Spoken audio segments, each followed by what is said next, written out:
پھر حجر اسود کی طرف رخ کرنا اور اس کے قریب ہونا بشرطے کہ کسی کو تکلیف نہ پہنچائے مستحب ہے۔ پھر اس کو بوسہ دے یا ہاتھ سے چھوئے اور یہ دعا پڑھے، بسم اللہ واللہ اکبر۔ اسی طرح ہر چکر میں کرے، پھر بغیر آواز کے بوسہ دے۔ اگر یہ نہ ہو سکے تو اس کی طرف اشارہ کر دے۔ اسی لائن سے طواف شروع کرے جو بنائی گئی ہے زمین پر حجر اسود کی تفریق کے لیے، اور سامنے کی طرف سے طواف شروع کر دے، اس طور پر کہ حجر اسود اس کے بائیں جانب ہو اور حجر اسماعیل کے اندر سے نہ گزرے، چونکہ اس کا شمار بیت اللہ میں ہوتا ہے۔ اور جب رکن یمانی کو پہنچے تو اسے چومے بغیر اپنے ہاتھ سے چھوئے، اور اس رکن اور حجر اسود کے درمیان یہ دعا پڑھے، ربنا آتنا فی الدنیا حسنہ وفی الآخرۃ حسنہ وقنا عذاب النار۔ اور 7 چکر کا پورا کرنا ضروری ہے، ایک قدم بھی کم نہ ہو، اور آخری چکر میں متأکد ہو جائے کہ وہ حجر اسود کے خط سے باہر نکل چکا ہے۔ اور بھیڑ کے وقت عورت از خود محتاط رہے گی تاکہ مردوں سے اختلاط نہ ہو سکے۔ دونوں کے لیے جائز ہے کہ چھت سے یا مسجد کے زیریں حصے سے طواف شروع کریں۔ اور طواف کی سنتوں میں رمل ہے۔ رمل بغیر کودے ہوئے قریب قریب قدم رکھنے کے ساتھ جلدی چلنے کو کہتے ہیں، اور یہ رمل طواف قدوم کے پہلے 3 چکروں میں ہوگا۔ کعبہ شریف سے دور رہ کر رمل کرنا افضل ہے اس شخص سے جو قریب رہ کر رمل نہ کرے، اور یہ عمل مردوں کے لیے مستحب ہے، عورتوں کے لیے نہیں۔ اور اگر طواف کے درمیان جماعت کھڑی ہو جائے تو مستحب ہے کہ طواف سے رک جائے، پھر نماز کے بعد اسی پر بنا کر لے۔ طواف میں طہارت شرط ہے، اگر کسی کو حدث لاحق ہو جائے تو وضو کر کے اپنا طواف مکمل کرے۔ جب طواف سے فارغ ہو جائے تو اس کے لیے مستحب ہے کہ مقام ابراہیم کے پیچھے 2 رکعت نماز پڑھے، اور اگر بھیڑ ہو تو مسجد کے کسی بھی حصے میں نماز پڑھ لے، اور ان دونوں رکعتوں میں سورۃ الکافرون اور سورۃ الاخلاص پڑھے۔ پھر دنیا و آخرت کی بھلائی میں سے جو چاہے دعا کرے۔ طواف کی غلطیاں۔ طواف کی بعد ایسی غلطیوں سے محتاط رہنا چاہیے جس میں آدمی ادنا سی غفلت کی وجہ سے واقع ہو جاتا ہے، جیسا کہ نگاہوں کا محرمات سے محفوظ نہ رہنا، عورتوں کی طرف دیکھنا، چونکہ یہ ایک ایسا مقام ہے جہاں چھوٹی غلطی بھی بڑی غلطی سمجھی جاتی ہے، مردوں اور عورتوں کا ایک دوسرے کو دھکا دینا، دھکیلنا، جس میں دونوں ہی کے لیے ضرر ہے۔ طواف قدوم کے علاوہ حج اور طواف عمرہ میں اضطباع کا عمل کرنا، حجر اسود کے اندر سے گزرنا، چونکہ وہ بیت اللہ ہی کا ایک حصہ ہے، چنانچہ اس چکر کا اعتبار نہ ہوگا۔ طواف کی حالت میں بات کرنا جائز ہے، دعا، ذکر اور قرآن کی تلاوت کے لیے اس کا چھوڑنا افضل ہے، اور طواف میں کعبہ کے ہر رکن کو، اس کے دروازے کو، مقام ابراہیم کو چھونا، ملنا اور چومنا جائز نہیں ہے، چونکہ نبی کریم صلی اللہ علیہ وسلم سے اس سلسلے میں کچھ وارد نہیں ہے۔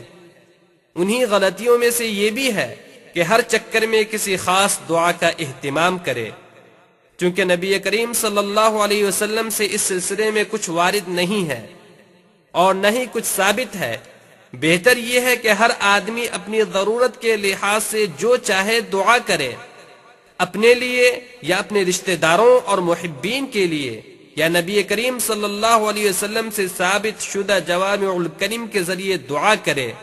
بعض لوگ حجر اسود کو تبرکن اپنے اوپر ملتے ہیں، یہ غلط ہے۔ صحیح یہ ہے کہ اس کو اپنے ہاتھ سے چومے یا بوسہ دے۔ اور زمزم کے پانی کو پینا مستحب ہے، اسے چاہیے کہ زیادہ سے زیادہ پیے یہاں تک کہ پیٹ بھر جائے، پھر جو چاہے دعا کرے، اس لیے کہ وہ مبارک پانی ہے، جیسا کہ نبی کریم صلی اللہ علیہ وسلم نے ارشاد فرمایا، ماء زمزم طعام طعم و شفاء سقم، زمزم کا پانی بھوکوں کا کھانا اور بیماروں کی شفا ہے۔ صفا اور مروہ کے درمیان دوڑ لگانا۔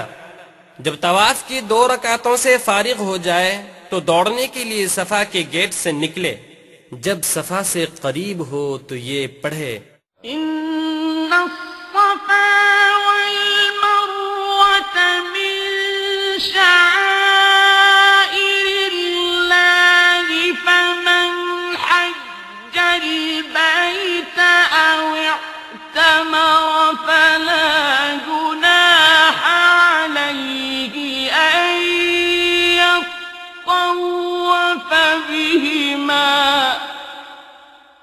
ومن تطوع خيرا فإن الله شاكر عليم.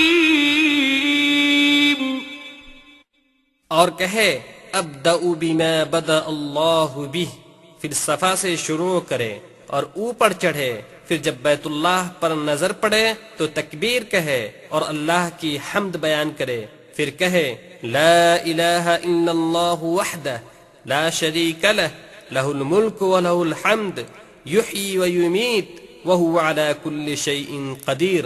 لا الہ الا اللہ وحدہ لا شریک لہ انجز وعدہ ونصر عبدہ وہزم الاحزاب وحدہ.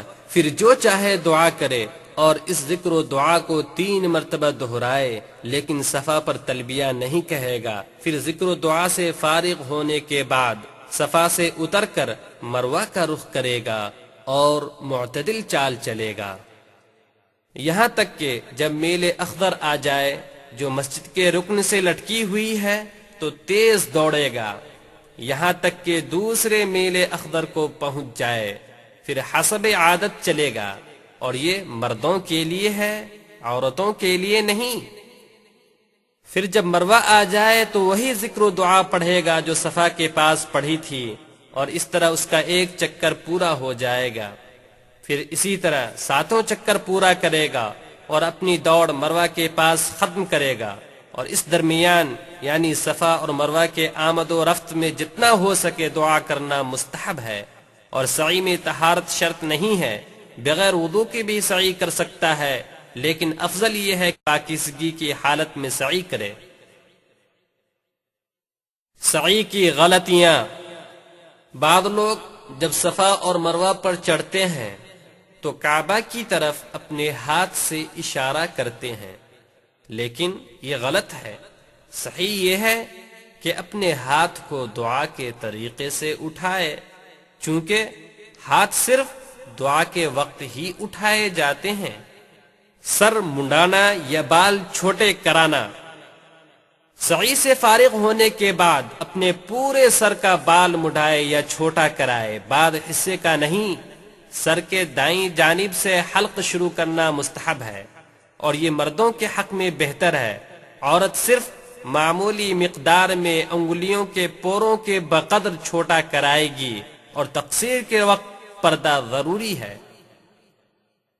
اور اس حلق اور تقصیر کے ذریعے معتمر کا عمرہ پورا ہو جائے گا، تو وہ عمرہ سے نکل جائے گا اور احرام کے کپڑے کو کھول دے گا، اور حج کے مہینے میں ترویہ کے دن تک متمتع رہے گا. حج کے مناسک. اگر متمتع حاجی حج کے مہینے میں عمرہ سے فراغت کے بعد ذوالحجہ کے دخول تک ٹھہرا رہا تو وہ فرض عظیم کی تیاری شروع کر دے گا. جیسے ہی ترویہ کا دن آ جائے جو ذوالحجہ کی 8ویں تاریخ ہے تو مکہ چھوڑ دے گا، پھر منی کو جائے گا جہاں وہ عرفہ کی رات گزارے گا. اس کے بعد نماز فجر کے بعد عرفات کا رخ کرے گا، جہاں نمرہ میں ظہر اور عصر کی نماز ایک ساتھ پڑھے گا اور عرفہ میں غروب تک ٹھہرے گا. پھر مزدلفہ کو جائے گا جہاں مغرب کی نماز کو عشاء کے ساتھ جمع تاخیر کے طور پر 1 اذان اور 2 اقامتوں کے ساتھ ادا کرے گا. وہیں عید کی رات بھی گزارے گا. پھر عید کی فجر کو وہاں سے منی چلا جائے گا. راستے میں وہ کنکریوں کو جمع کرے گا جس سے جمرۃ العقبہ کی رمی کرے گا اور منی میں قربانی کرے گا. پھر حلق یا تقصیر کرے گا. پھر مکہ جا کر طواف افاضہ کرے گا اور صفا اور مروہ کے درمیان دوڑ لگائے گا. پھر منی لوٹے گا اور وہاں تشریق کے 3 دن یعنی عید کا 2., 3. اور 4 دن گزارے گا، اور ہر دن 3 کنکریوں سے عقبہ کے بڑے جمرے کو، بیچ والے کو، پھر چھوٹے کو مارے گا جسے انہوں نے مکہ سے لوٹنے کے وقت جمع کیا تھا۔ ان تمام اعمال سے فارغ ہونے کے بعد مکہ لوٹے گا، پھر رخصتی کا طواف کرے گا اور صفا اور مروہ کے درمیان سعی کرے گا، اور اس طریقے سے اس کے حج کے مناسک پورے ہو جائیں گے۔